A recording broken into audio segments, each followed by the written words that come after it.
একটা পুরুষের সুন্নত হলো কয়টা? 10টা।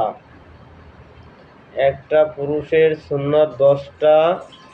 1 নম্বরে কি? মাথায় টুপি রাখা। 1 নম্বরে মাথায় টুপি রাখা, চুল খাটো রাখা। চুল কি? খাটো রাখা, 3 কেসেমে 1 কেসেমে রাখা। তারপরে কি? মোছ খাটো করা, দাড়ি লম্বা করা, মেসওয়াক করা, হাতের নাক কাটা, গুরুত্ব অঙ্গ সাফ করা, পায়ের নখ কাটা।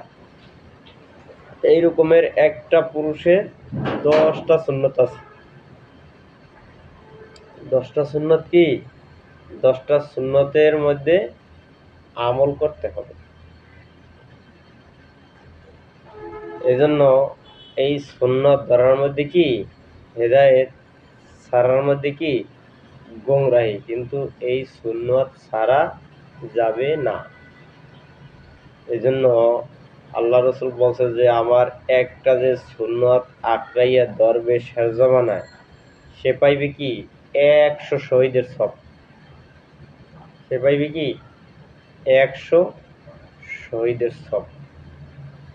কিন্তু সুন্নত ছাড়া যাইবে না, একটা মুস্তাহাবও ছাড়া যাইবে না। এই প্রসাব করিয়া পানি লওয়া কি মুস্তাহাব, 10 নেকি। 10 নেকি এই প্রসাব করিয়া পানি উফরুডাই লইতে হইবে। কিন্তু অনেক সময় পুষ্কুনিতে দেখি মুরব্বীরা প্রসাব করিয়া পানি পুকুরে লয়, কিন্তু এইটা ঠিক হবে না। আমি 10 নেকি লইতে যাই, আমি যদি নেকিগুলো ফুয়ান তাই কামাইবে কিছু।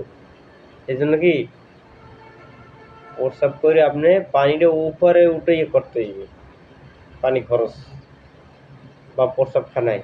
আপনি পুষ্কুনিতে করতে পারবেন না ডাইরেক্ট।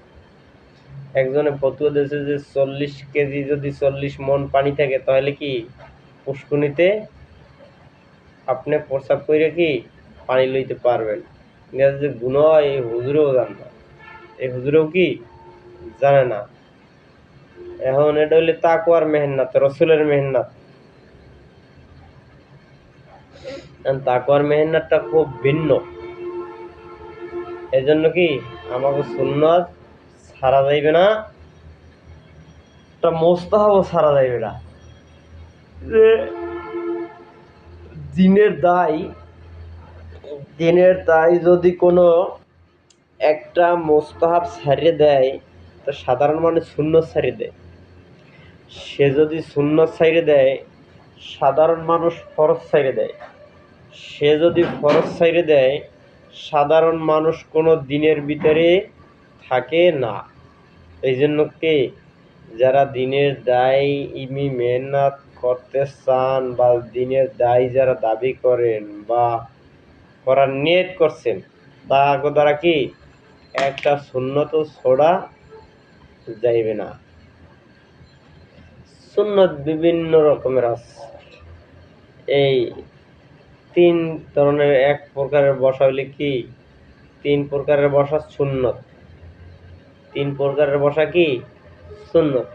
এখন আপনি যদি আসন দিয়ে বন, তাহলে সুন্নত ছেড়ে দিলেন, আপনি তো বেদায়েতের ভিতরে যুক্ত হলেন। আপনি দস্তারখানা খাইয়া দস্তারখানা লাইছে ভাত খাওয়া কি সুন্নত। দস্তারখানা আপনি লাসলেন, সুন্নত আদায় হইলেন। দস্তারখানা লাসেন নাই, কিন্তু সুন্নত আদায় হয়নি। আপনি নিচে বসে ভাত খাওয়া, কিন্তু আপনি বাইছেন চেয়ার টেবিলে বসে ভাত খাইছেন, তাহলে আপনার কি সুন্নত আদায় নাই? আপনি কি বেদায়েতের মধ্যে যুক্ত হয়ে গেছেন। আপনি কি ইহুদি নাসারার সাথে যোগ হয়েছেন, অ্যাড হয়েছেন। এই জন্য 3 বেলা খাওয়া হয়েছে বেদায়েত, 3 ভাগের 1 ভাগ খাওয়া কি সুন্নত। এখন আপনি সুন্নত ছাইড়ে দিলেন, খাইলেন পেট ভরে বেদায়েত, আপনার তো কলবে এমনি নষ্ট হয়ে যাবে, অন্তরটা এমনি নষ্ট হয়ে যাবে। তাহলে আপনি কি বুঝবেন? কিছু বোঝার লক্ষণ নেই। এই জন্য কি এই বেদায়েত থেকে আমাদেরকে কি বাঁচা দরকার প্রত্যেকটা মানুষের। সে যে দলের হোক, যে জায়গার মুরিদ হোক, যে যে যেটা করুক, কিন্তু কি আমাদের প্রত্যেকটা মানুষের কি বেদায়েত থেকে বাঁচা কি জরুরি দরকার। আর বেদায়েত তো মনে করেন লাইন ছাড়া, বেদায়েত কি লাইন ছাড়া, আর লাইন ছাড়া চললে তো এমনি তো লাইন কাটা। এই জন্য এই সমস্ত বেদায়েত থেকে যাতে আল্লাহ পাক আমাদেরকে সবাইকে বাঁচাইয়ে দেয়, এই জন্য আমরা কি সবাই সবার জন্য দোয়া করব। সবাই সবার জন্য কি দোয়া করব, যাতে আমাদেরকে সবাইরই আল্লাহ পাক বেদায়েত থেকে বাঁচাইয়ে দেয়। ঠিক আছে ভাইয়া, চিন্তা ভাবনা করেন। আসসালামু আলাইকুম ওয়া রাহমাতুল্লাহি ওয়া বারাকাতুহু।